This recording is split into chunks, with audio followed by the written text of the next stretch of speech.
집중 분석 이슈 타임 시간입니다. 연말 특집 홍춘욱 EAR 리서치 대표와 올 한 해 주식시장 키워드로 정리해보고 내년도의 투자 전략 미리 보도록 하겠습니다. 안녕하십니까? 네, 안녕하세요. 반갑습니다. 반갑습니다. 먼저 2020년 올 한 해 주식시장을 평가해 보도록 하겠습니다. 대표님 어떻게 평가하시나요? 예상 못했던 한 해다. 그렇습니다. 지난해 이맘때 2020년 주식시장에 대해서 전망해 보라 그랬을 때 네. 좀 그래도 이머징 마켓이 좀 좋아지지 않겠냐. 뭐 그런 전망들을 내놨던 하우스들이 많았고 저 역시도 그렇게 전망을 했었던 이유가 일단 2020년 연초부터 수출이 빠르게 회복될 거라고 예상을 했었어요. 그래서 수출 관련 대형주들의 시대가 오지 않겠냐 이렇게 낙관적인 전망들을 했었는데 뭐 코로나 쇼크가 오는 바람에 주식시장이 뭐 정말 역사상 몇 번 없었던 것 같은 폭락장을 겪고 또 그 뒤에 사상 최고치를 또 경신하게 되리라고는 사실 저도 뭐 한 4, 5월부터는 강세론자로 변신했다고 생각했었습니다만 이건 뭐 저도 도저히 예상 못했던 일이었고요. 그런 걸 생각해 보면 역시 주식시장 앞에서 정말 겸손해야 한다는 걸 배운 한 해가 아니었냐 이렇게 말씀드릴 수 있을 것 같습니다. 네. 충격과 회복이 있었지만 여러 가지 아직은 괴리된 부분도 있어서 이 부분에 대해서 많은 이야기를 하시는 분들도 계시거든요. 뭐 경기는 안 좋은데 자산 시장이 이렇게 좋은 건 괜찮냐? 이런 얘기를 하시는 분들 계시는데 어떠신가요? 근데 주식시장은요, 물론 이제 우리가 볼 수 있는 건 과거 데이터밖에 없는데 문제는 이제 지난 과거의 데이터를 살펴보면서 이렇게 투자를 한다라는 건 좀 죄송한 이야기지만 사이드미러만 보면서 자동차 운전하는 거랑 저는 비슷하고 생각해요. 앞을 봐야 되죠. 그 뒤에 지나가고 있는 풍경들, 우리가 발표된 실적들이라는 것은 다 지나간 풍경들입니다.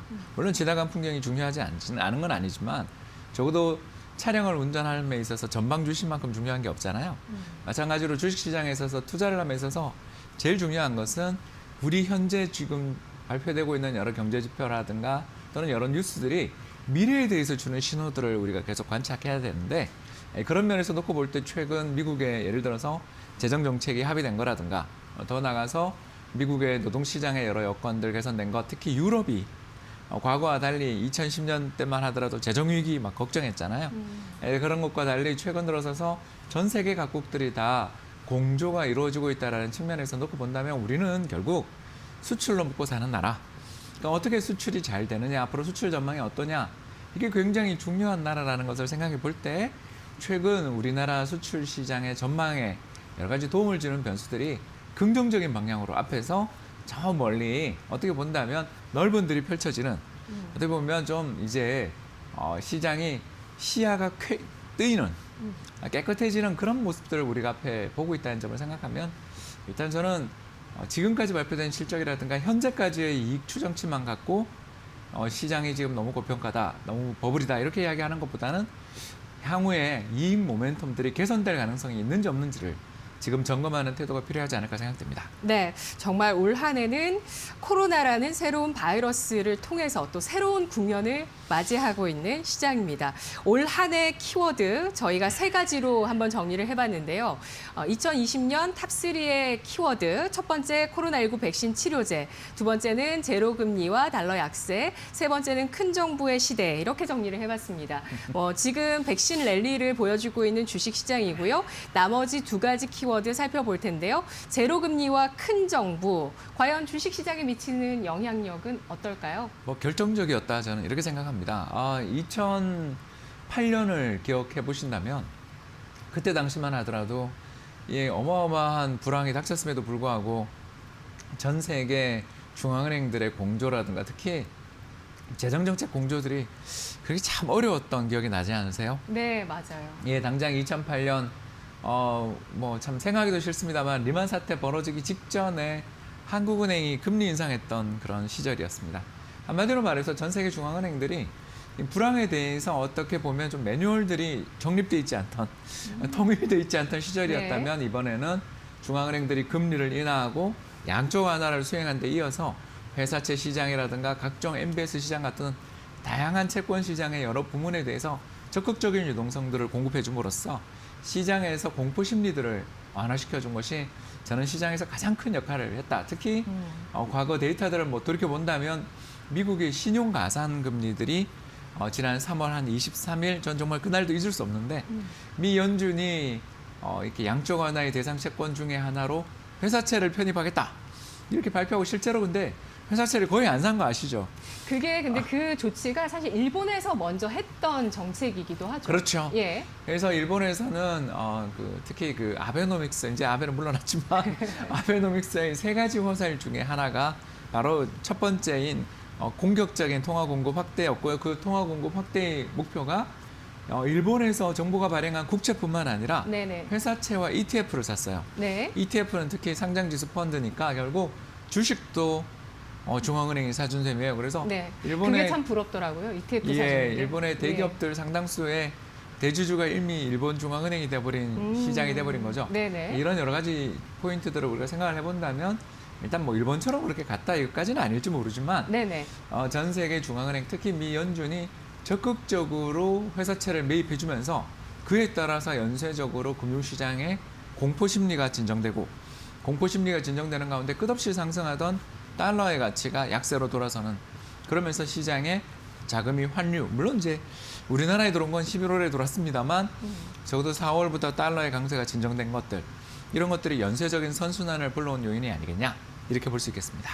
네, 미국에서 또 정부 차원에서는 5차까지 경기 부양책이 이제 나와 있는 상황이고요. 네, 뭐 유례 없다고 또 보시는 거죠, 역시도.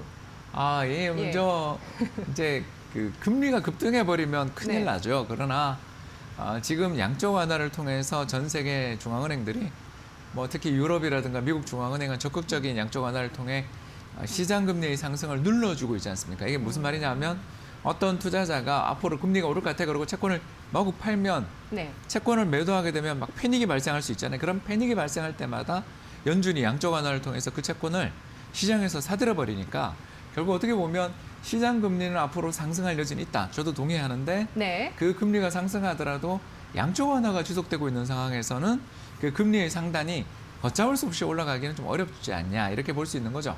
결국 그 말은 뭘 뜻하냐 하면 정부가 열심히 재정 적자를 풀어서 그러니까 얼마 전에 나왔던 그 OECD의 경제전망 보고서를 보니까 전 세계적으로 볼 때 한 30여 개 나라들의 평균적인 GDP 대비 국가 부채가 얼마 늘었냐면 10%씩 늘었더라라는 거예요. 특히 G7 같은 경우는 거의 20% 이상 국가 부채가 늘었다라는 겁니다. 그런데 시장 금리가 1%밖에 안 되니까 거꾸로 이야기해서 정부가 새로 찍은 채권들의 이자 부담은 예를 들어서 100조를 찍더라도 1년에 이자가 1조밖에 안 된다라는 것들은 상당히 재정 정책에서도 여력이 생겼다. 이렇게 평가해 볼 수가 있겠습니다. 네. 글로벌 정부와 중앙은행이 2008 또 금융위기 그리고 또 코로나 위기를 거치면서 굉장히 위기 대응력을 또 높이고 있는 그 정책의 그 어떤 뭐랄까요? 능력치가 올라갔다는 점에 대해서 긍정적으로 평가를 해주셨는데 향후 이제 경제가 잘 회복돼야 되겠죠. 내년도의 키워드 정리를 해보도록 하겠습니다. 먼저 내년도의 키워드 저희가 첫 번째로 코로나 극복과 경제 정상화, 두 번째는 펀더멘털 장세의 진입에 따른 뭐 구조적인 성장이 될지 또 글로벌 경기 회복 수혜주 쪽에 또 상승이 나올지 펀더멘털 장세, 세 번째는 인플레이션 기대감 이렇게 정리를 했는데 우선 코로나 극복과 경제 정상화를 보겠습니다. 백신 도입 이후에 각국의 경제 흐름 어떻게 이어질까요? 뭐 탄력적인 회복 흐름을 예상하고 있습니다. 일단 올해 2020년은 세계 경제 성장률 마이너스 4%라는 끔찍한 숫자를 경험할 수밖에 없습니다만 반대로 내년 2021년 IMF 세계 경제 전망치를 보면 5.2% 정도의 경제 성장을 예상하고 있을 정도로 경제는 결국 이렇게 V자의 회복이 나타날 여지가 있다. 그리고 이런 세계 경제의 V자 회복은 이 수출, 특히 우리나라 수출 제품들의 상당수가 내구재, 그러니까 한번 사면 오래 쓰는 내구재라든가 자본재, 부품 쪽에 치중돼 있거든요. 결국 저희들이 이제 선진국이 조금만 이렇게 나빠지면 우리는 피를 흘리고 반대로 선진국이 조금만 좋아지면 세계에서 또 가장 경기가 빠르게 회복되는 게 한국이다. 이거는 이제 저희들은 이제 채찍 효과라고 부르는데 선진국 소비자 시장의 조그만 사소한 변화만으로도 저희 같은 이런 신흥공업 국가들 입장에서는 아주 격렬한 경기 변동을 겪게 되는 일을 채찍 효과라고 부르는데 네. 그 채찍 효과에서 이제 올해는 2020년은 좀 부정적인 해였다면 내년은 반대로 선진국 소비의 회복, 특히 그 내구재 소비가 아주 가파르게 회복되고 있거든요. 물론 이제 서비스 소비는 굉장히 부진하고요. 그러니까 이런 양극화된 소비들 속에서 내구재 소비가 회복되고 있다는 것은 한국 같은 신흥공업 국가 입장에서 내년 펀더멘털 장세, 다시 말해서 수출 기업의 실적 개선이 주도하는 그런 장세가 펼쳐지지 않을까 기대해 봅니다. 네. 그렇다면 본격적으로 내년도에는 우리 주식시장이 펀더멘털 장세에 진입할 수 있다는 확신을 하시는 건가요? 실적 전망치 어떻게 보시나요? 예, 그렇습니다. 실적 네. 전망치들은 사실 참 뭐 이제 돌아선 정도에 불과하다는 건 뭐 다들 공감하고 계실 거라고 생각하고요. 다만 네. 저는 2017년에도 그랬었던 것처럼 또는 2009년에 그랬던 것처럼 우리나라의 수출이 두 자릿수의 회복을 저는 좀 기록하지 않겠는가 이렇게 생각하고 있습니다. 즉 수출 증가율들이 한 자릿수 또는 마이너스 수준에서 벗어나서 두 자릿수의 가파른 증가세들을 보게 될 때 애널리스트들의 이익 전망도 함께, 왜냐하면 기업 탐방을 갈 때마다 물건이 착착 밖으로 나가는 걸 보고 있으면 실적 전망을 상향 조정하기 가능성이 좀 높지 않겠는가, 이렇게 저희는 생각을 하는 거고요. 그렇다면 내년 실적 전망들은 최근에 이제 뭐 한 5개월, 4개월 상향 조정되는데 불과합니다만 탄력적인 회복 흐름들이 나타나지 않겠는가 그렇게 전망하고 있습니다. 네. 알겠습니다. 뭐 구체적인 어떤 수치를 제시를 하진 않으셨지만 이 같은 경제의 흐름들을 봤을 때 내년도 기업 전망에 대해서 긍정적으로 또 개선될 가능성이 높다라고 보시네요. 특히 오늘 지난주였나요? 블랙록 자산운용에서 미국이랑 신흥국가 주식시장이 굉장히 좋을 것이다라고 얘기를 하면서 이제 중국이 세계 최대 경제국가가 될 수 있다고 보면서 한국과 대만도 내년도에 가장 유망한 투자 지역이다 이렇게 꼽았고요. 또 백신이 이렇게 본격화가 되자 미국이 경제 회복이 굉장히 빠를 것이다 이런 두 가지의 시각이 있습니다. 어떻게 보시나요? 예, 공감하고요. 이제 네. 다만 저는 중국도 좋아 보이지만 한국이나 대만이 더 좋아 보인다. 이런 쪽의 의견을 좀 가지고 있는 게 예. 결국은 미국과 중국 간의 무역 분쟁이 이제 바이든 행정부 접어들더라도 그렇게 쉽게 풀리겠는가에 대해서 좀 고민을 많이 해봐야 될 부분들이 있는 것 같고요. 특히 우리나라랑 대만 경제가 좀 좋아질 거라고 생각하는 가장 큰 이유는 아까 이야기했던 선진국 쪽의 내구재 소비가 지금 소비 회복을 주도하고 있어요. 이 내구재들의 요새 보면 자동차, 신형 자동차만 하나 보시더라도 이게 가전제품이다 싶을 정도로 굉장히 많은 전자장비들이 들어가는 거고 그 안에 모두 다 반도체를 중심으로 한 정보통신 부품들이 들어가지 않습니까? 그러니까 이런 측면에서 놓고 본다면 저는 일단 그런 쪽 산업에 특화되어 있는 저가 쪽이라든가 조립 쪽에서는 당연히 중국입니다만 이런 어떤 반도체 어떤 가공이라든가 생산 측면에서 가장 여력을 가지고 있는 나라들은 역시 한국, 대만 쪽, 즉 아시아의 신흥공업 국가들이 상대적으로 혜택을 볼 수 있고 또 그런 면에서 놓고 본다면 한국 주식시장 내에서도 이쪽 관련되어 있는 수출 기업들이 시장의 주도주 역할을 해주지 않겠는가 그렇게 기대하고 있습니다. 네. 내년도의 마지막 키워드가 인플레이션 기대감인데요. 여기도 한 말씀을 해주실 수 있을 것 같습니다. 앞서서 시중금리 말씀을 해주셨거든요. 네. 근데 이게 올라가거나 내려가는 거에서 특히 올라갈 때는 이제 경기가 좀 과열되려는 조짐을 보일 때 시중금리가 올라가고 뒤이어서 또 금리 인상이 나오는 거 아니겠습니까? 뭐 연준에서는 2023년까지 제로금리를 유지한다 이렇게 얘기를 했는데 시장에서 인플레이션 기대감이 굉장히 높아지고 있는데 주식시장에 어떤 영향이 있을까요? 양면적이죠. 네. 일단 이제 그 인플레가 발생한다라는 건 기업의 매출에는 좋아요.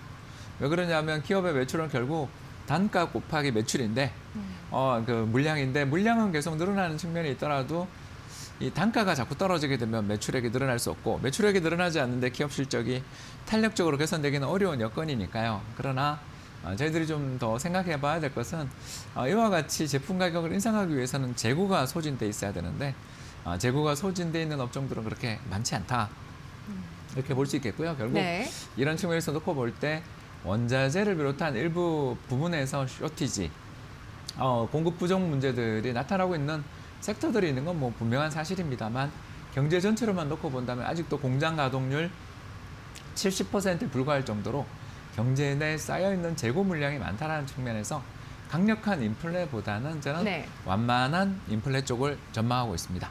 내년 시장 아주 좋겠는데요. 말씀대로라면. 네, 알겠습니다. 재고 소진의 움직임들 지켜보도록 하겠습니다. 아까 말씀해 주셨던 그 채찍 효과라는 것이 우리나라 주식을 이해하고 투자하기 위해서 가장 중요하게 이해할 개념이라고 또 책을 통해서 설명해 주신 적이 있어서 제가 본 적이 있는데 마지막으로 내년도 투자 전략 정리를 해볼게요. 역시 책에 전략에 항상 기승전 미국 채권 예. 이렇게 정리를 해주셔서 올해는 어떻게 또 투자 전략 예. 내년도를 보시는지 궁금하고요. 유망 업종까지 말씀해 주시죠. 예, 일단 한국에서는 주도주들이 그렇게 쉽게 바뀔 것 같지는 않다.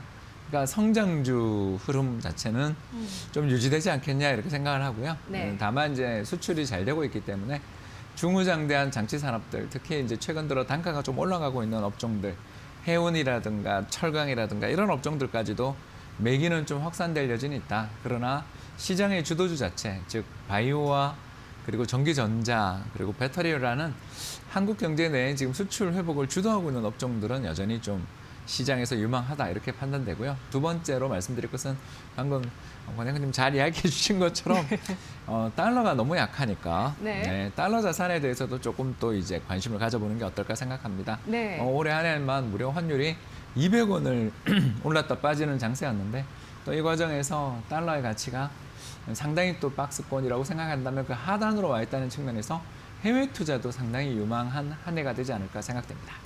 네, 알겠습니다. 내년도 투자 전략 수출주를 중심으로 한 전략이고요. 반도체, 바이오, 2차 전지, 자동차, 조선의 수출 산업의 회복세를 내다보면서 또 이렇게 약세로 전환되어 있는 달러를 이용해서 미국 채권 같은 또 미국 쪽에 대한 투자도 역시 가능하다는 점 확인을 해봤습니다. 오늘 저희가 이렇게 일부 연말 특집 집중 분석 이슈타임 시간 준비했고요. 내일은 화요일 홍준표 현대경제연구원 연구위원이 2020 한국경제 다시 보기 코로나 이전으로 회복할까라는 내용을 준비하면서 우리 경제 회복력에 대해서 또 한번 점검을 해보도록 하겠습니다. 오늘 홍춘욱 대표님 말씀 잘 들었습니다. 고맙습니다. 감사합니다.